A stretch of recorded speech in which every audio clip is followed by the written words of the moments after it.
Police have not provided any new information since October 13. Officers have logged 50,000 hours of overtime since the shooting on October 1, a month after the worst mass shooting in modern American history. The investigating authorities appear to be no closer to establishing a motive for the massacre, and the flow of information from police to public has completely dried up.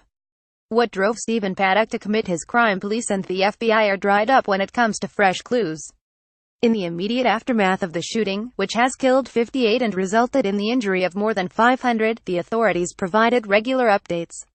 In the first few days following Stephen Paddock's murderous attack, there were several news conferences and frequent information releases.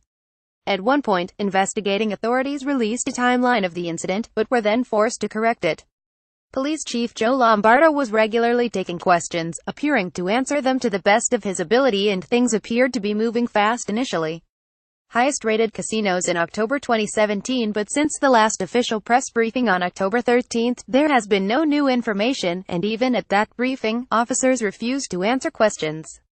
The only new evidence that has been provided came from security guard Jesus Campos, the man who was shot in the leg by Paddock, who spoke on the Ellen DeGeneres show.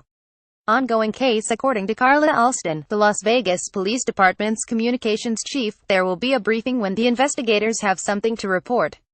Speaking to the Las Vegas Review-Journal on Monday, she insisted that the investigation was making progress. Investigators have made progress on investigative leads and in mapping out Stephen Paddock's life for the last few years, and they're still not done, she said. We still have officers dedicated to this case. 247.